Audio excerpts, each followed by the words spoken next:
By the way, did you say geekosystem? I probably meant to. Should I? That's brilliant. Yes. TM. Yeah. Can you note that down? Ecosystem, awesome. I should have. Yes. So this has such an impact on the work you do in terms of digital making now, but also potential future digital makers. Do you have a sense of either the skills gaps or the kind of support you need from or the sort of support that's needed for young people to help sorts of work you're doing? And again, it might be worth just introducing UKIE to those that are here as well. Absolutely. So UKIE is UK Interactive Entertainment. So we're the trade body that represents, we help support, grow, promote the games and interactive entertainment. Interactive entertainment's an important phrase to put in there alongside games. And we help game developers and talents from cradle to grave, no matter what size they are, from all the young startups that are popping up, focusing on tablet games, to the more traditional side of the industry, which, you know, we forget as a nation, we were actually responsible for building.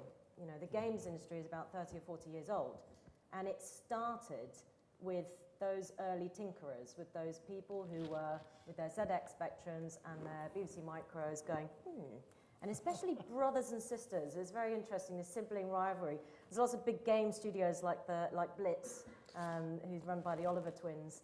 And they literally were rivaling each other, saying, I can code better than you. Look what I can make this do. And they ended up making their fortune and making these incredibly successful games, aged 20 years old, 18 years old. You know, and I think their father, they tell the story of their father saying, you know, you'll have to get a job in a year if you don't, you know, you have to get a proper job.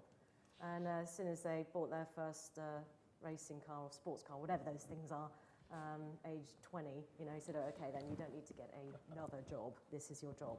But we have an incredible heritage in the games industry, which was built on coding. And, you know, we at UKIE have worked very hard in the policy world. We do a lot of policy work, a lot of practical help, matchmaking companies, helping to cross-pollinate ideas and talent to find other talent, but also a lot of media work as well to stop the Daily Mail essentially only focusing on age 18 rated games and thinking that it's all about violence. See the BAFTA award winners last week to realise that's not the case. And you know, we've done a lot of policy work in the last year through the Next Gen Skills campaign, which UKIE members funded, and that was a cross-industry campaign coalition, which many of you will be familiar with and were involved in.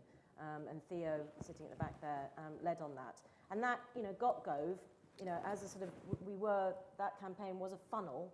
You know, again, it's better collective than, you know, as a single voice, as a collective, shouting a message loud and clear to government to change the curriculum so that boring ICT, which was just teaching kids how to learn to read applications as opposed to write applications, was disapplied through that campaign and through the other work that lots of other people got involved in. And, you know, it's critically important, and I sort of take issue because coding is fundamental, so that was really naff. But coding is fundamental to games. Games are themselves learning systems. You know, we talk about digital making and the process of making being very important to understanding and to learning in itself. And through experience of making something, you understand the issues of problems, you come against problems or decisions you have to make. In the same way, I was, in my previous life, sort of before I joined UKIE a year ago, I was commissioning content for education at Channel 4 and joined Alice Taylor and her fantastic team there.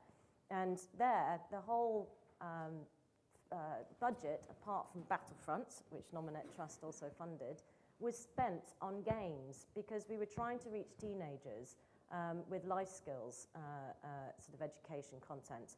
And we realised, you know, 100% of kids play games. Also, the average age of the gamer in the UK is actually 33. But 100% of the future rising generation play games, and it's their expectation of content. And they love the fact that they can actually make games. And games that we commissioned, it was all about that problem solving and that sort of trial and error. You know, in order to progress through a game system, you know, through a game and through a story, you make decisions and you see the consequences of your decisions. So in that sense, I think games in all sorts of ways are fundamental to digital making and the future digital making, but also to, you know, in terms of the kind of skill sets we need. I haven't answered the question at all. So the skill sets we need are not just the computer science rigorous understanding of a programmatic way of thinking, an algorithmic way of thinking, and a way of approaching problems, but also the artistic and highly creative skills. You know, our industry sits at the nexus between content and technology. We're both.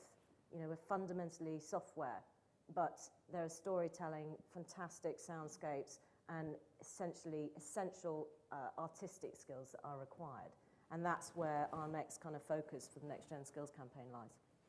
So within some of the organisations you just talked about, those that won BAFTA awards last week for Blitz Games, there are people who aren't coders, who are great at music, who are incredible artists. Yeah. Do they need to be digital makers, as they obviously are? Do they need to understand code? Do they need to better understand how to talk to those who can code?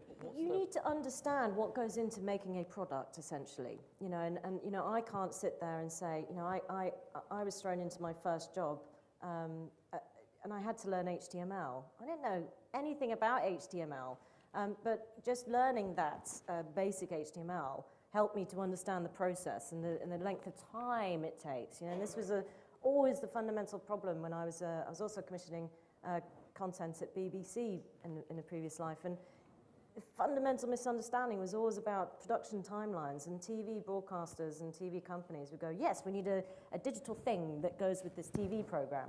It was always an add-on, and this was 4 or 5 years ago.